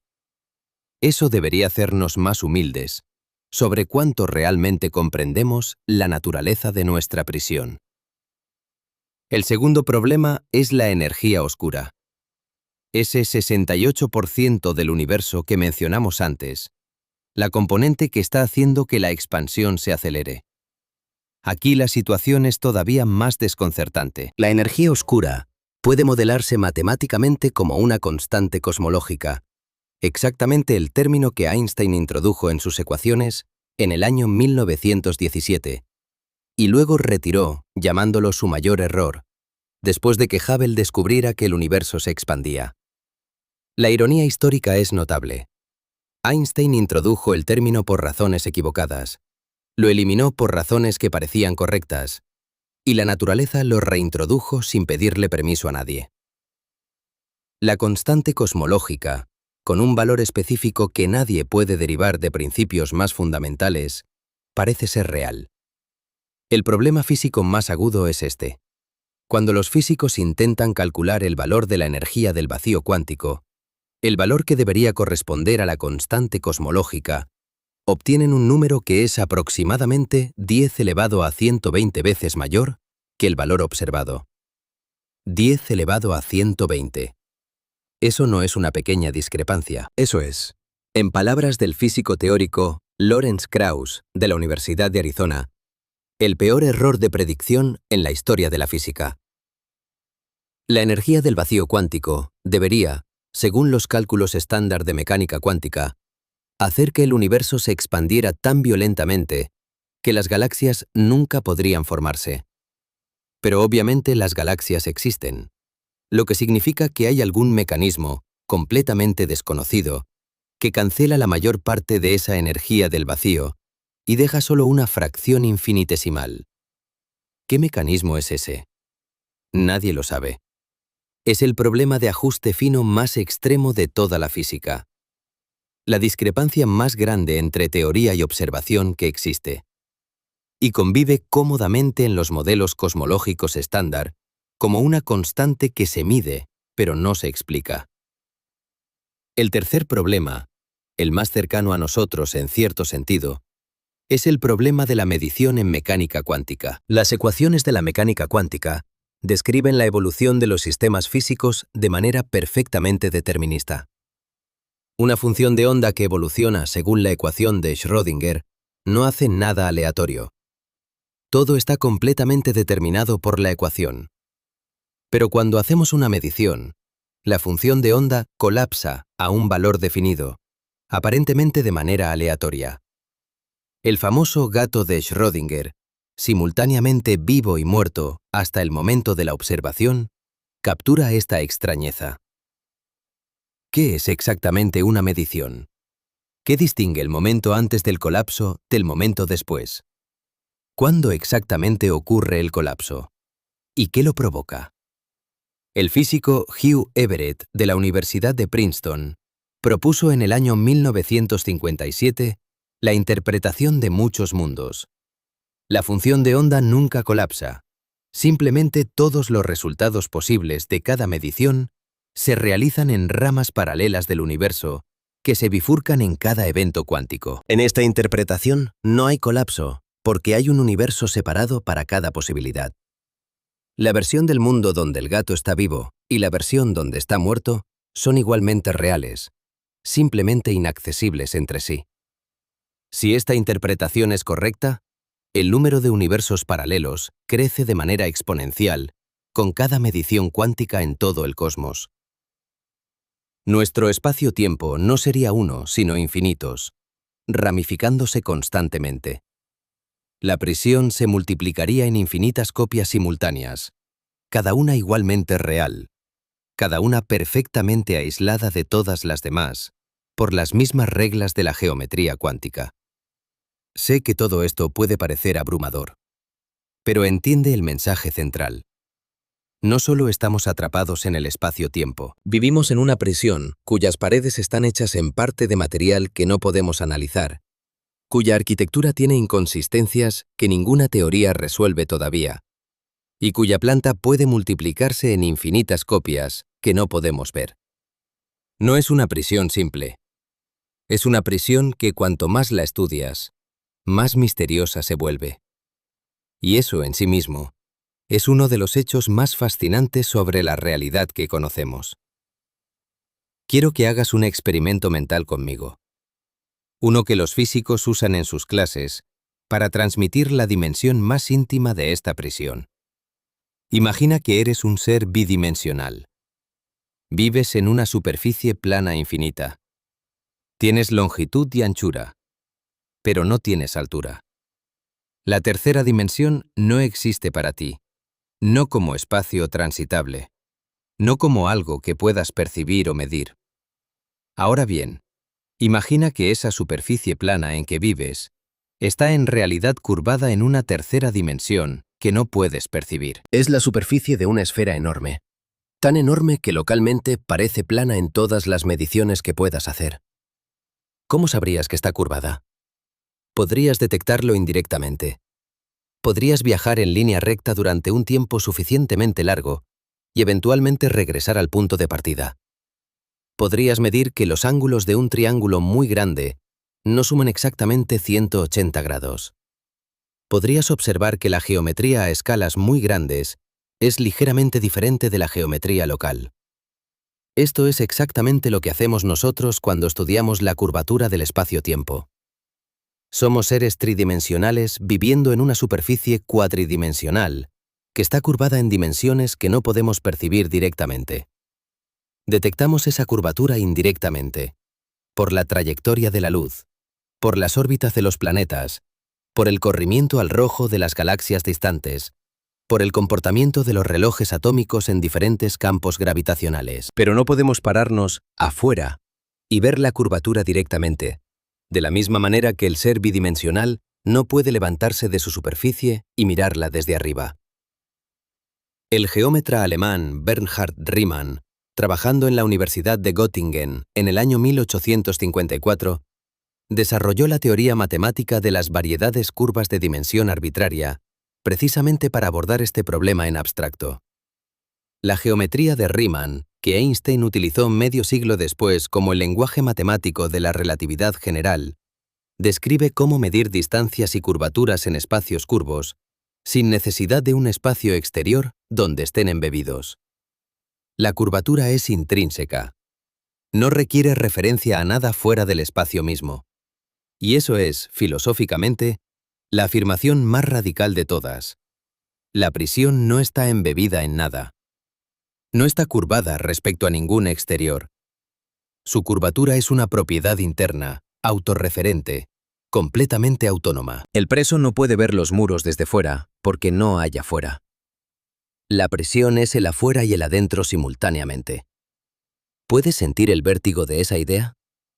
No estamos dentro de una caja. Estamos dentro de algo que no tiene exterior, algo que no está rodeado por ninguna cosa más grande, algo que es simplemente todo lo que existe en cualquier sentido geométrico. Y sin embargo, sus reglas internas nos confinan de manera absoluta. Hay una pregunta que aparece inevitablemente en este punto de la discusión, y sería deshonesto ignorarla. La pregunta es esta. Si la conciencia humana es capaz de comprender la estructura del espacio-tiempo, de formular teorías matemáticas que describan su geometría con precisión extraordinaria, de predecir con exactitud el comportamiento de la luz cerca de masas enormes, de detectar ondas gravitacionales de fusiones de agujeros negros hace 1.300 millones de años, ¿no significa eso que la conciencia de alguna manera trasciende la prisión? Es una pregunta filosóficamente legítima. Y merece una respuesta cuidadosa, no una respuesta despectiva. La respuesta corta es no. La conciencia no trasciende la prisión.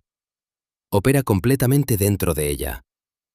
El cerebro que genera tu conciencia, tus pensamientos sobre el espacio-tiempo, tus intuiciones sobre la geometría del cosmos, todo eso es actividad electroquímica en tejido neural que ocurre en un volumen de aproximadamente 1 litro y 400 mililitros dentro de tu cráneo, dentro de un cuerpo, sobre un planeta, en un sistema solar, en una galaxia, en el universo observable. Toda esa actividad obedece las leyes de la física. Los electrones que saltan entre neuronas obedecen el electromagnetismo. Los iones de sodio y potasio que fluyen a través de las membranas celulares obedecen la mecánica cuántica y la termodinámica. Los pensamientos emergen de procesos físicos. Y los procesos físicos ocurren dentro del espacio-tiempo. La respuesta más larga y más interesante, sin embargo, es esta. Aunque la conciencia no trasciende la prisión en ningún sentido físico, la capacidad de modelar la prisión desde dentro es algo genuinamente extraordinario y quizás sin precedente conocido en el universo. El físico y cosmólogo Carl Sagan, de la Universidad de Cornell, lo expresó con una frase que se ha vuelto icónica. Somos una manera que tiene el cosmos de conocerse a sí mismo. Los átomos de carbono, oxígeno, nitrógeno e hidrógeno, que componen tu cuerpo, fueron forjados en los núcleos de estrellas que murieron miles de millones de años antes de que el Sol existiera. Esos átomos se dispersaron en el espacio interestelar. Se incorporaron a la nebulosa que colapsó para formar el sistema solar. Acabaron en el planeta Tierra. Fueron incorporados por microorganismos. Pasaron por cadenas alimenticias incontables. Y finalmente se organizaron en la configuración extraordinariamente improbable que eres tú, capaz de leer estas palabras y pensar sobre la geometría del espacio-tiempo que te contiene. El universo gastó 13,8 mil millones de años produciendo algo que puede entenderlo. Eso no es una salida de la prisión, pero es quizás la cosa más asombrosa que puede ocurrir dentro de ella. El filósofo de la física David Deutsch, de la Universidad de Oxford, argumenta en su libro La estructura de la realidad, publicado en el año 1997, que la capacidad de generar explicaciones correctas sobre la naturaleza de la realidad es cualitativamente diferente de cualquier otra cosa que ocurre en el universo. Las leyes de la física que describen cómo funciona el universo son las mismas que gobiernan todos los procesos físicos, incluyendo el cerebro humano. Pero el hecho de que el cerebro humano pueda generar esas leyes como representaciones abstractas, verificarlas experimentalmente y usarlas para predecir fenómenos nunca observados, eso no tiene equivalente conocido en ningún otro proceso natural. Un agujero negro obedece la relatividad general. El cerebro humano la describe. Esa diferencia, aunque no implica ninguna trascendencia física, sí implica algo filosóficamente nuevo. ¿Pero eso nos hace libres? No en ningún sentido físico. La conciencia no rompe las reglas del espacio-tiempo. No puede viajar más rápido que la luz. No puede escapar de la geodésica. No puede salir del cono de luz. Pero puede saber que esas son las reglas. Y saber cuáles son las reglas de tu prisión es una forma de libertad que ninguna otra configuración de materia en el universo conocido parece haber alcanzado. Ahora quiero hacer algo que probablemente ningún documental físico convencional hace. Quiero comprimir el tiempo en la dirección contraria. No hacia el futuro lejano de la muerte térmica del universo, sino hacia el pasado más remoto que podemos imaginar. Y luego preguntarte si la prisión tiene sentido sin el tiempo. Hace 13,8 mil millones de años, en la singularidad que llamamos Big Bang, toda la energía y toda la materia del universo observable estaban contenidas en un punto de densidad y temperatura infinitas, o al menos extremadamente cercanas al infinito, dentro de los límites de lo que la física puede describir. El espacio-tiempo mismo comenzó en ese instante. No es que antes del Big Bang hubiera un espacio vacío esperando ser llenado.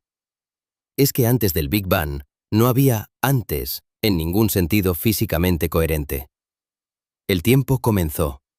El espacio comenzó. La geometría que define nuestra prisión no existía y luego existió, en la fracción más minúscula de un segundo que podemos imaginar. En el primer centésimo de segundo después del Big Bang, el universo era un plasma de quarks y gluones a temperaturas de billones de grados. No existían protones ni neutrones, porque las partículas individuales que los componen estaban demasiado calientes para mantenerse unidas. No existían átomos, ni moléculas, ni estructuras de ningún tipo. Solo energía pura en un espacio que se expandía a velocidades que hacen que cualquier descripción verbal parezca ridículamente insuficiente. En los primeros 3 minutos, los quarks se combinaron para formar protones y neutrones en un proceso llamado nucleosíntesis del Big Bang. En los primeros 180.000 años, los electrones se capturaron en los primeros átomos, el universo se volvió transparente por primera vez, y los fotones que en ese momento se liberaron son los que hoy observamos como el fondo cósmico de microondas, la imagen más antigua del universo que podemos registrar. El físico George Gamow, de la Universidad George Washington, predijo la existencia del fondo cósmico de microondas en el año 1948, junto con Ralph Alpher y Robert Herman. Calculó que si el universo tuvo un origen caliente y denso, debería haber una radiación de fondo uniforme permeando todo el cosmos, residuo del momento en que el universo se enfrió lo suficiente para volverse transparente. En el año 1965, Arno Penzias y Robert Wilson, trabajando en los laboratorios Bell en Nueva Jersey, detectaron accidentalmente esa radiación mientras calibraban una antena de radio. No sabían qué era al principio. Pensaron que podría ser ruido instrumental. Incluso limpiaron los excrementos de paloma que se habían acumulado en la antena, pensando que podría ser la causa. Pero la señal persistió, uniforme en todas las direcciones del cielo, con una temperatura de aproximadamente 2,7 grados Kelvin. Era exactamente la predicción de Gamow. Los dos físicos recibieron el Premio Nobel de Física en el año 1978 por este descubrimiento. El fondo cósmico de microondas es la imagen más lejana en el tiempo que podemos ver directamente. Es el límite de nuestro horizonte visual hacia el pasado. Más allá de esa barrera, el universo era opaco. La luz no podía viajar libremente. Nuestra ventana sobre los primeros 180.000 años del universo está permanentemente cerrada. Es la primera forma de nuestra presión temporal, una barrera hacia el pasado que ningún telescopio puede penetrar, no por falta de sensibilidad, sino por la física fundamental del plasma primordial. Y aquí viene el detalle más perturbador de esta historia hacia el pasado. Incluso esa imagen que tenemos, el fondo cósmico de microondas, nos muestra un universo extraordinariamente uniforme. La temperatura es casi exactamente la misma en todas las direcciones del cielo, con variaciones de apenas una parte en 100.000. Pero hay regiones del universo que en el momento en que emitieron esa radiación, estaban tan separadas entre sí que no habría tenido tiempo de comunicarse desde el Big Bang. Estaban causalmente desconectadas. Y sin embargo, tenían casi exactamente la misma temperatura. ¿Cómo es posible que regiones que nunca pudieron intercambiar energía tengan la misma temperatura? Esto se llama el problema del horizonte, y es uno de los misterios más persistentes de la cosmología moderna. La solución más aceptada se llama inflación cósmica, propuesta por el físico Alan Guth del Instituto Tecnológico de Massachusetts en el año 1981. La inflación postula que en una fracción de segundo después del Big Bang, el universo experimentó una expansión exponencialmente acelerada, aumentando su tamaño en un factor de al menos 10 elevado a 26, en un tiempo de aproximadamente 10 elevado a menos 32 segundos. Regiones que originalmente estaban en contacto causal y por tanto en equilibrio térmico, fueron separadas tan violentamente que quedaron fuera del horizonte causal entre sí, pero preservando la temperatura común que habían alcanzado antes de la expansión inflacionaria. El universo que vemos hoy sería, en esta imagen, un pequeño parche de un universo primordial mucho más pequeño, que se infló hasta dimensiones inconcebibles. ¿La inflación es correcta? La evidencia indirecta es sustancial. Las predicciones del modelo inflacionario, incluyendo el espectro específico de fluctuaciones de temperatura del fondo cósmico de microondas, coinciden notablemente bien. La búsqueda continúa con experimentos de nueva generación, como el telescopio CMB-S4, cuya construcción en el Polo Sur y en el desierto de Atacama, en Chile, está planificada para esta década. ¿Y si la inflación es correcta? Entonces la prisión es todavía más grande de lo que pensábamos. El universo observable, esa burbuja de 93.000 millones de años luz de diámetro, sería una región infinitesimal dentro de un universo inflacionado que podría ser, según algunos modelos, literalmente infinito. Y en un universo inflacionado e infinito, todas las configuraciones posibles de materia se repetirán, incluidas versiones de ti.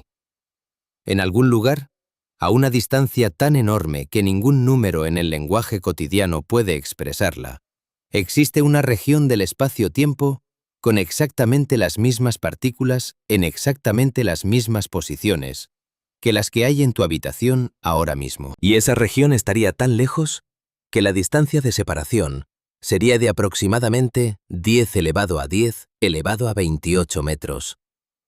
Un número tan grande que no tiene nombre en ningún idioma humano. Pero en un universo infinito, esa distancia no importa. Existe de todas formas. La pregunta que esto plantea no es solo cosmológica, es profundamente personal. Si hay una copia perfecta de ti en algún lugar inalcanzable del universo infinito, ¿es esa copia tú? ¿Compartes con ella alguna identidad? ¿O la prisión del espacio-tiempo, al aislaros causalmente de manera perfecta y permanente, hace que la copia sea alguien completamente diferente, que simplemente comparte tu configuración molecular, pero no tu historia causal? Voy a contarte ahora algo que los profesores de física raramente dicen en voz alta. Algo que los investigadores saben perfectamente, pero que resulta incómodo mencionar en contextos divulgativos porque rompe la narrativa limpia de una ciencia progresando ordenadamente hacia la verdad completa. La incompatibilidad entre la relatividad general y la mecánica cuántica no es un detalle técnico menor que los físicos están a punto de resolver. Es una fractura profunda, fundamental, en los cimientos mismos de la física. Y lleva activa desde el año 1927, cuando Werner Heisenberg, Niels Bohr y sus colaboradores formularon la mecánica cuántica en su forma moderna. 97 años de física de la más alta calidad, sin una reconciliación definitiva. Eso no es un problema técnico pendiente. Es una señal de que algo muy fundamental sobre nuestra comprensión de la realidad es incorrecto o incompleto. La relatividad general describe el espacio-tiempo como una entidad geométrica continua y suave. La mecánica cuántica describe la materia y la energía como discretas y probabilísticas. Cuando intentas aplicar la mecánica cuántica al espacio-tiempo mismo, cuando intentas cuantizar la gravedad de la misma manera que cuantizamos el electromagnetismo para obtener fotones, el resultado son divergencias matemáticas infinitas que ninguna técnica de renormalización conocida puede eliminar. El espacio-tiempo cuántico, calculado con las herramientas estándar, predice cantidades infinitas que no tienen sentido físico.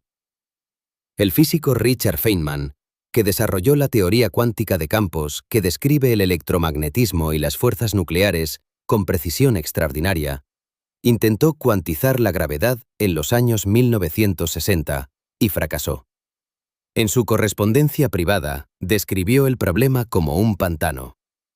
No un problema difícil, un pantano. Algo donde cada paso hacia adelante hunde más. El premio Nobel Stephen Weinberg, de la Universidad de Texas en Austin, escribió en su libro de texto sobre gravedad cuántica que la situación era desesperante. Esa es la palabra que usó, desesperante. La teoría de cuerdas es el intento más elaborado de reconciliación. Propone que las partículas fundamentales no son puntos matemáticos, sino cuerdas unidimensionales vibrantes. Diferente frecuencia de vibración corresponde a diferente partícula. Y la teoría naturalmente incluye una partícula que se comporta como debería comportarse el portador de la fuerza gravitacional, el gravitón. Pero la teoría de cuerdas requiere que el universo tenga 9 dimensiones espaciales más una temporal, 10 dimensiones en total. Las 6 dimensiones espaciales adicionales que no observamos deben estar compactificadas, enrolladas en estructuras geométricas diminutas, llamadas variedades de Calabi-Yau. Y el número de maneras diferentes en que esas dimensiones pueden compactificarse es de aproximadamente 10 elevado a 500. Cada configuración diferente corresponde a un universo físicamente diferente, con constantes físicas diferentes. Esta proliferación de posibilidades, llamada el paisaje de la teoría de cuerdas, ha generado una controversia filosófica intensa. El físico Lee Smolin, que ya mencionamos antes, publicó en el año 2006 un libro titulado Los problemas de la física, donde argumenta que la teoría de cuerdas no es ciencia en el sentido popperian del término, porque con 10 elevado a 500 posibilidades puede explicar cualquier universo concebible y, por tanto, no puede ser refutada por ninguna observación. El debate entre los defensores de la teoría de cuerdas y sus críticos es uno de los más acalorados de la física teórica contemporánea. Y es relevante para nuestra discusión porque toca directamente la pregunta de si existe una descripción más profunda del espacio-tiempo que la que tenemos.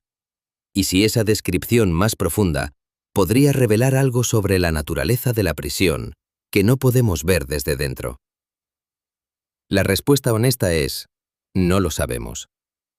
Y no saber si existe una descripción más profunda de la jaula en que vivimos es una forma particularmente inquietante de ignorancia.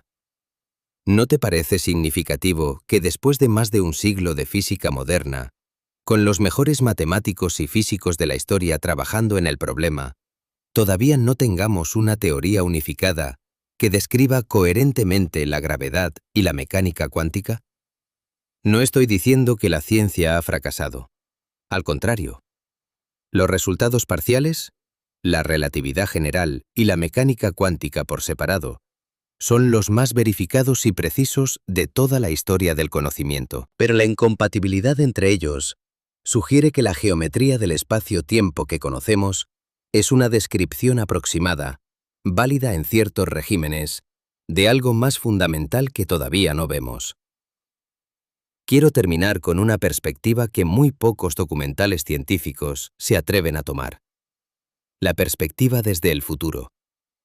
No el futuro próximo, el futuro geológico y cósmico profundo. Y lo que esa perspectiva dice sobre lo que somos. Imagina que existe una civilización en algún lugar del universo, no necesariamente biológica, quizás un sistema de procesamiento de información de naturaleza que no podemos concebir, que ha sobrevivido el tiempo suficiente para observar el universo desde una escala temporal de 100.000 millones de años. Esa civilización hipotética nos vería a nosotros, a toda nuestra historia humana, como vemos nosotros las fluctuaciones en el fondo cósmico de microondas, patrones estadísticos en los datos, variaciones de temperatura de una parte en 100.000. Nuestras civilizaciones, nuestras guerras, nuestros descubrimientos, nuestros amores, nuestros temores, serían ruido estadístico en el registro cósmico. No porque sean sin sentido, sino porque en la escala de 100.000 millones de años, todo lo que ocurre en los 3 segundos del reloj cósmico que somos nosotros, se disuelve en el promedio. Y sin embargo, considera lo siguiente. En esos 3 segundos del reloj cósmico, un ser surgido del polvo estelar aprendió a medir ondas gravitacionales de eventos que ocurrieron antes de que el Sol existiera. Descubrió que el tiempo no es absoluto. Formuló ecuaciones que describen con precisión extraordinaria la geometría de la jaula en que está confinado. Aprendió a leer la temperatura del universo cuando tenía apenas 180.000 años. Detectó planetas en órbita alrededor de otras estrellas. Especuló sobre la posibilidad de que la jaula sea holográfica, de que tenga copias infinitas, de que sus paredes estén hechas de material que no puede analizar directamente. Todo eso, en 3 segundos. En un planeta que tiene el tamaño de un grano de arena en comparación con el sistema solar. En un sistema solar que es invisible desde el borde de la Vía Láctea. En una galaxia que es una entre 2 billones en el universo observable. La física es clara sobre la prisión. No hay salida. La geometría del espacio-tiempo no tiene exterior. La velocidad de la luz es el límite absoluto del intercambio causal. La entropía avanza invariablemente hacia el máximo desorden. Las singularidades son reales. El universo observable se encoge en términos relativos. Las paredes de la jaula son invisibles, pero absolutas. Y la física también es clara sobre algo más. En algún lugar de esa jaula, en un parpadeo de tiempo cosmológicamente insignificante, la materia se organizó de maneras suficientemente complejas para generar la pregunta. No la respuesta, la pregunta. ¿Qué es esto? ¿Por qué existe? ¿Qué son los límites de lo posible? ¿Hay algo más allá? El astrónomo y escritor Carl Sagan dijo una vez que en todos nuestros viajes y búsquedas no hemos encontrado ningún lugar mejor que la Tierra. Ningún lugar más prometedor para nuestras especies. Pero lo más importante que dijo fue esto. Somos polvo de estrellas que se contempla a sí mismo. El filósofo Immanuel Kant, escribiendo en el año 1781 en su Crítica de la razón pura, identificó dos cosas que lo llenaban de asombro creciente: el cielo estrellado sobre él y la ley moral dentro de él. Las dos son, en cierto sentido, manifestaciones del mismo misterio. El universo exterior, con su geometría imposiblemente precisa y sus escalas inconcebiblemente vastas, y el universo interior, con su capacidad de contemplarse, de preguntarse, de encontrar significado en la contemplación de sus propios límites. ¿Somos prisioneros? Sí, sin ninguna duda física. La geometría del espacio-tiempo nos define, nos contiene, nos limita de maneras que ninguna tecnología concebible puede superar. La segunda prisión, la curvatura misma de la realidad, es más fundamental y más total que cualquier límite de velocidad o cualquier frontera visible. No estamos atrapados en el espacio. Estamos atrapados en la estructura misma de lo posible. Pero hay una pregunta que la física no puede responder, y es la pregunta que más importa. Si un universo genera, dentro de sí mismo, seres capaces de comprender su propia geometría de confinamiento, ¿es eso todavía simplemente un universo conteniendo materia? ¿O es algo cualitativamente diferente?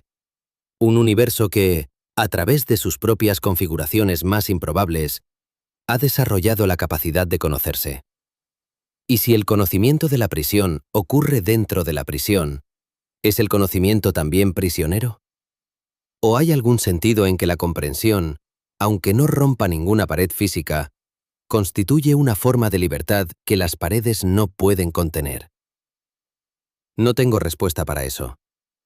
Los físicos más brillantes de la historia tampoco la tuvieron. Einstein pasó los últimos 30 años de su vida buscando una teoría del campo unificado que reconciliara la gravedad con el electromagnetismo, y fracasó.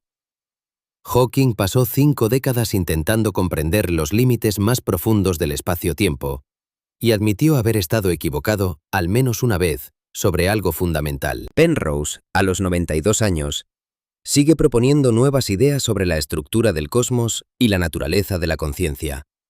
Ideas que sus colegas encuentran fascinantes, pero no verificables todavía. La ciencia es, en su esencia más profunda, la historia de seres atrapados en una geometría que no eligieron, usando las herramientas cognitivas que esa misma geometría les proporcionó, para intentar describir los límites de lo que pueden saber. No es un proyecto de escape, es un proyecto de comprensión. Y la comprensión, aunque no rompa ninguna pared, es la única cosa que el universo parece haber producido, que va en la dirección contraria a la entropía. La entropía disuelve la estructura. La comprensión la construye. La entropía disemina la información. La comprensión la concentra. La entropía lleva al universo hacia la uniformidad perfecta. La comprensión toma esa uniformidad y encuentra en ella patrones, regularidades, geometrías, leyes. Somos el universo empujando contra su propia marea de desorden. Somos la estructura más improbable en el cosmos, más probable. Somos la pregunta que la materia se hace a sí misma. Y aunque la respuesta definitiva sobre si hay algo más allá de la prisión permanezca fuera de nuestro alcance, quizás para siempre, el hecho de poder formular esa pregunta con toda su profundidad y toda su honestidad es, por sí solo, algo que merece ser contemplado con asombro. ¿Hay algo más allá del espacio-tiempo? No lo sabemos. ¿Puede la conciencia romper la geometría que la contiene? Probablemente no. ¿Estamos solos en esta prisión? No lo sabemos tampoco. Pero seguimos preguntando.